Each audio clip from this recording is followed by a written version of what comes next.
My aunt breaks in and stole my inheritance after being cut from the will, so I involve the police. More drama unfold. Little backstory. My aunt has always had a greedy streak ever since I was a kid. She's the type of person that will yell at the store employee because something that was advertised isn't in stock or not at that particular store or not on sale, and has been banned from entering multiple stores. When my grandmother was on her deathbed, my aunt had talked her way into getting my grandmother to sign her on as an executor of the will and ended up taking everything and anything that had the most value. Fast forward, my uncle was my best friend. I always looked up to him as a kid. He was a truck driver, so he would be gone for a long time, and I remember one summer he even took me with him on the road. But sadly, my uncle had cancer, and while he was in the hospital, my aunt had tried to get him to assign her as an executor of his will. But since he was quick to pick up on what happened when my grandmother passed away, he hired a professional estate lawyer that would take care of everything. If you can imagine, my aunt was not very happy and was quick to throw out a sob story of how offended she was that her brother couldn't entrust her with an important task. This went on for 2 weeks. Even on his last day in hospice, she still brought it up and was asked to leave by nurses. He passed away peacefully in 2011. Now, I didn't know it at the time, but I quickly found out why my aunt was. So we were all asked to gather at my mom's home where the estate lawyer came to tell us who was getting what. So finally, my time came on the list, and I was surprised to have anything willed to me. What did my uncle will to me? Why, his rig and car, of course. My uncle's rig is 2008 Lone Star International, which was fully loaded. My uncle's car is a 1966 Chevelle SS. My first thought was, what the hell am I going to do with this big rig? My aunt's first thought? Well, she didn't have a first thought. She just screamed and cussed at the lawyer, saying that I was too sick to have those things and didn't deserve them because I was his nephew and not his sister. The lawyer asked her to sit down and he would get to her. When my aunt sat down, she looked at me and said, "You're giving me the title to both of those." To which I laughed and said, "In your dreams, maybe." The lawyer kept going down the list, and because my uncle was a legend, he put my aunt at the bottom of the list and said quote, "To my sister, I am leaving her my luckiest, most important dollar, because all present at this meeting will know she needs it most," and then was handed the dirtiest looking Canadian $1 coin, which was sealed in a block of acrylic. Myself, my dad, and my other uncles nearly wet ourselves laughing. My aunt, however, didn't find it that funny and instead went to another tirade on how this was unfair and saying she didn't have anything to hold on that was his. The day passed and then the nightmare began. My aunt would call over and over and over asking about the truck, wanting to buy the car, if I was going to sell the truck, if I was going to sell the car, all to which I said no. Things got worse when my aunt started saying that she wanted her car and she had someone that wanted to buy our truck. At this point, I got extremely irritated and said, "It's not your car, it's my car, and my car is staying with me, and it's not our truck, it's my truck, and no one is buying it." A week later, I woke up and heard something, so I went to investigate, and there was a tow truck in the driveway. I quickly told the tow truck driver, who was a friend of my aunt, that if he so much as put a hand on that Chevelle, I would have him arrested for trespassing and grand theft, and then proceeded to call the police. Cops showed up and I told the police officer my side of the story. Then he went to my aunt and the conversation went like this. "Cop, ma'am, can you tell me, is this your car?" "Aunt, yes it is. He just won't give it to me." "Cop, ma'am, do you have the title of the vehicle?" "Aunt, no I do not. He won't give it to me." "Cop, well, ma'am, I looked at the registration and title of the vehicle and he is listed as the owner of the vehicle. That vehicle is legally not yours, and having it towed could land you and your friend prison time for auto theft." "Aunt, well, I think I am the one who should get the car because he can't even take care of himself." "Cop, ma'am, it doesn't matter what you think. What matters is legal ownership, which you do not have." A week later, my aunt had attempted to take me to court for the car, which the case wasn't even put before a judge. My aunt refiled the claim again. It went to court, and once I proved a copy of the will, title, and registration, the judgment went in my favor, and my aunt was forced to pay my court costs after dismissing my aunt's claims with prejudice, meaning she can never file that lawsuit again. Then tragedy struck again. This time, a great uncle passed away. I was on the will. Again, can you guess what was left to me? A new car. My great uncle's 1967 Chevrolet Impala SS, which he restored himself. My great aunt, his widow, was thrilled that I got it, but the mood was quickly soured when she realized that my entitled aunt, her niece, really was not thrilled that I got it. This time she stepped it up a notch and skipped the screaming and complaining and instead went to scheming. 3 days after I took possession of the Impala, she rented not just one flatbed, but 2 flatbeds. She managed to get the Impala onto the flatbed and sped off, leaving her boyfriend behind attempting to get the Chevelle on his flatbed as quickly as he could while I stood on the phone with police. Police quickly caught up with my aunt and arrested. Her boyfriend was arrested in my driveway and soiled himself in the process. Her and her boyfriend both were hit for 2 counts of motor vehicle theft. Both were charged and found guilty and sentenced to 2 years and 2 days in jail. End points. I haven't spoken to or heard from my aunt since she got out of prison, and I have no desire to. Before she was released from jail, I filed a restraining order against her and had stood since then, but at the last I heard, she is still screaming at store employees, complaining about money and asking about me and the vehicles. I still am the owner of all 3 vehicles, the Chevelle, the Impala, and the Lone Star International, and I don't plan on selling any of them. I repair and build computers for a living, but more and more I have been getting into auto repair as a hobby. As I do live in Canada, I do not drive the Impala or Chevelle during winter months, but every year I always take my great aunt, who is now 96 years old, to A&W to get a burger, onion rings, and an ice-cold root beer in the Impala, which is something my great-uncle did for her since he got that Impala in 1970. A very good friend of my uncle's, who now owns a business, actually rents the Lone Star International from me. He promised me that he would not get a single scratch or spot of rust on any single part of it. And to this day, that Lone Star looks factory new and has been all over the world. The guy that rents the truck even continued doing a little tradition my uncle did, which was to get a decal on the truck of the state, province, territory flag of the places the truck has visited. It currently has 31 state decals and 3 province decals on it. My great aunt isn't in great health, and she has told me that she put me in her will so that I will get her cars, which are 2 of my great-uncle's first cars originally left to her in the will, which are 1958 Chevy Impala and a 1957 Plymouth Belvedere Fury, which is my favorite car. I saw the movie Christine when I was 6 years old in 1996. Ever since I loved that car because she knows that I will take care of it and park it right beside the 67 Impala SS. I can already imagine the fallout that I'm going to get for that. So there may even be another post though. I really do hope there is not. Thank you for reading and I hope you have a great day and evening. Update 1. EA equals entitled aunt. GA equals great aunt. So I'm not really sure how this is actually done or if I'm doing this right. I looked everywhere and information is kind of limited, so I'll just jump into it. Quite a few things have changed. So to start, great aunt is doing much better medically and she's looking forward to her 90th birthday. I was actually inspired to make this update because I just recently took her for our usual A&W trip, which she loved. Her mind was blown that now A&W sells frozen root beer, which I've been laughing for about 15 minutes straight because she couldn't understand why someone would want a block of root beer. I had to order one and show her that it's like an icy or Slurpee from 7-Eleven. Turns out before he passed away, my great-uncle was working on restoring his 1958 Nash Metro, which I think is moderately terrifying because if you crash, that steering column is going to go right through you, and you're going to go through whatever car you crash into since that thing is a little tank. Great aunt really doesn't want to hear about the Fury or the Nash anymore, so she gave me the title to the Fury. My cousin really wanted the Nash, which my aunt obliged him, and I'm not even disappointed because I think that thing is ugly as sin. Entitled aunt found out about it and threw a fit, was on her way to my house, but without me even knowing this took place, I was surprised to find out that my mom had actually called police and police had called her entitled aunt to tell her that if she set foot on my property then that would violate the protection order and she would be charged. And so she had best stop the car, turn around, and head home. Well, she couldn't get the Plymouth Fury, but by golly, she was going to try to get that Nash Metro. My cousin had called me and told me that she actually went to his house under the pretense of a pleasant visit and said that the visit went nicely for maybe an hour.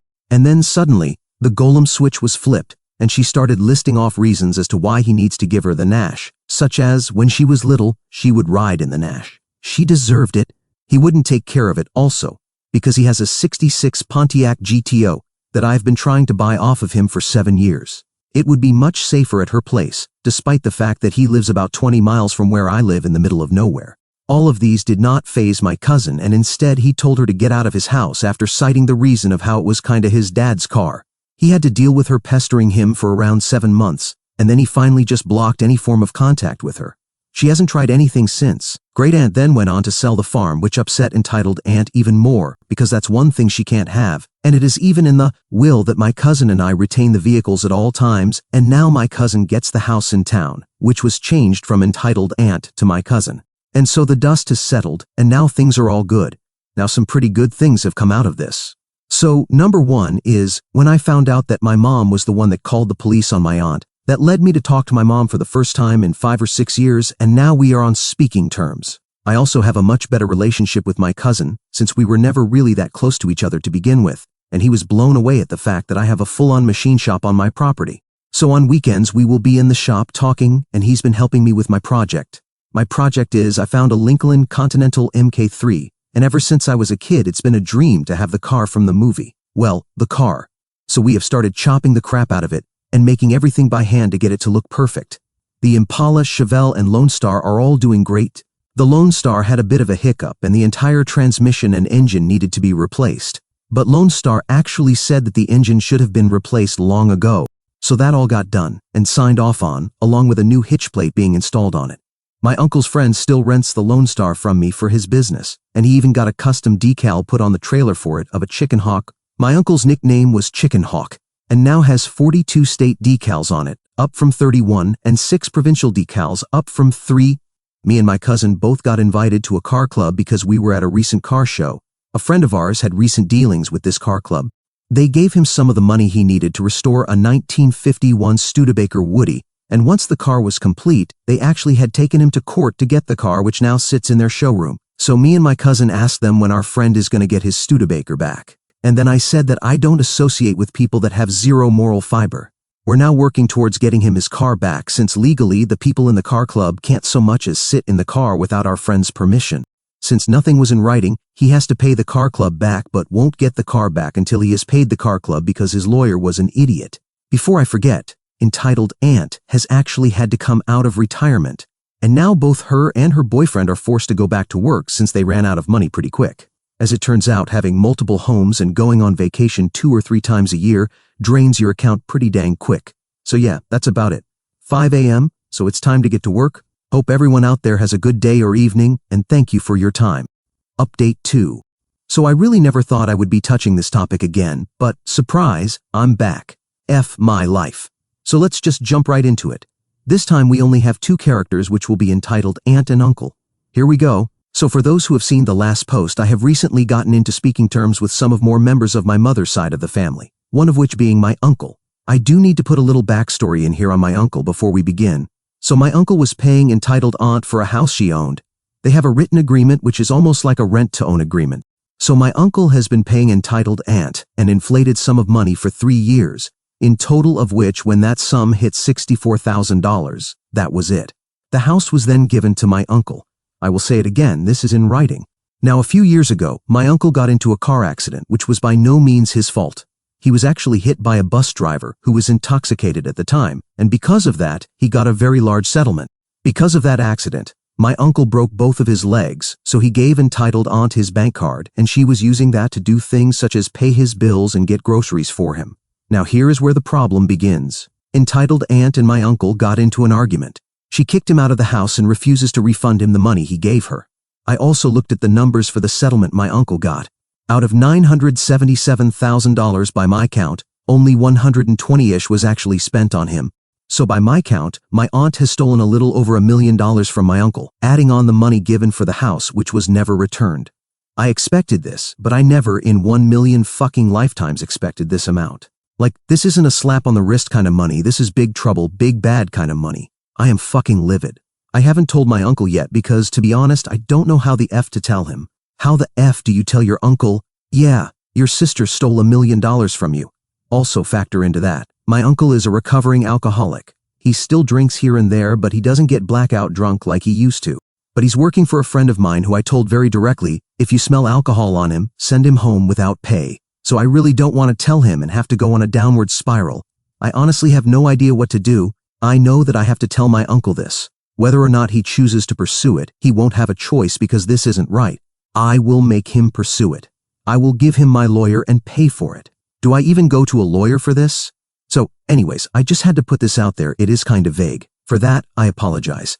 But for the time being, this is all the information I have. Thanks for the read. We'll give you another update when I get this bullshit sorted out, and have a nice day or evening. Update 3. So this is a pretty big update. Buckle up. I really did not want to tell my uncle on the weekend of Thanksgiving, because Canada. So I opted to wait until Monday since it was a long weekend. I got my lawyer at my place, I got my uncle at my place, sat my uncle down, and I put what I found in front of him. He asked what it all meant, and so I had to tell him that the total sum of $977,000 is missing, and is what entitled aunt stole from him. He broke down, couldn't comprehend why she did it. Aside from that, I would say that he handled it fairly well, and even he didn't know what to do, so my lawyer explained it. In Canada, this goes down as financial abuse, and there is good reason for that. Since my uncle gave entitled to aunt his bank card and PIN number in good faith, expecting that she would use it only for the purpose of paying his bills and getting him groceries, the fact that she withdrew money without him knowing is what brought that to light. Now, financial abuse in Canada is a federal crime. The fact that the money she took was a settlement, that makes it even worse. This is where it gets complicated. Because of the amount of money, this isn't a civil matter. My uncle agreed to take action, so what we had to do is get not only the provincial government involved, but also the federal government involved. One thing about agencies, sometimes they work good together, sometimes not. We met up with representatives on Wednesday, 11th October. They explained how things would be done and what to expect, etc. Yesterday, 12th October, entitled aunt and her boyfriend were arrested and charged. Both refused to speak without the presence of an attorney, which is their right. Entitled aunt tried to call my uncle but wasn't allowed to. So she called my mom and tried to tell my mom that it was all bullshit. I was lying, my uncle was lying, she took care of my uncle. He never paid for the house, she never took anything, went into detail as to how much of the burden I was on the family, etc. So they already had a warrant to search entitled aunt's house. They did find some of the money. The advisor told us that usually when people steal a large sum of money, they do something called squirreling, where they will stash the money away in a mattress, under floorboards and walls, door panels, etc. In this case, they found upwards of $87,000 stashed in airplane carry-on bags so far. At this time, keep in mind that they are still searching, but in order to do certain things such as cut holes in floors and walls, they do need different warrants for that. All of entitled aunt's bank accounts have been frozen. They have people looking into every single transfer and transactions she ever made. They also flagged my cousin's bank accounts and her grandchildren's accounts. Pretty much anyone that got money from her. Their accounting for the last 5 years is going to be gone through with a fine-tooth comb and a microscope. The way my lawyer explained entitled aunt's situation is this. The more money they get back, the better it will be for her. But both her and her boyfriend are still in jail saying they didn't take crap. So maximum they are looking at 7 years in prison, minimum 3 years in prison, plus they will have to pay reparations, not only to my uncle but also the government, because the federal government most definitely will be charging her with some sort of fraud, tax evasion, which I think is a fucking joke because when I was 17, I was in prison, turned 18 in prison, and got 2 years plus 287 days of probation, house arrest, for multiple assault charges. But that's just my opinion. 7 years for stealing almost $1 million is F all. I did make a statement detailing how this whole situation came about and how I found what I found. So that will be used in court, but at this point, this is where my involvement ends. My uncle is doing okay. He is doing a few home improvement projects, making shelves, etc. So I told him that if he wanted to use my shop, he could, and he has taken me up on that offer, which is good because it keeps his mind off the whole situation. And I've also noticed that he also doesn't drink as long as he is busy. I will try to keep this updated as best I can, but at this point, it really is just a waiting game. Entitled aunt's side of the family is of course defending her, so once again, I have become public enemy number 1, but my mom, uncles, and especially my great aunt are not in her corner this time around.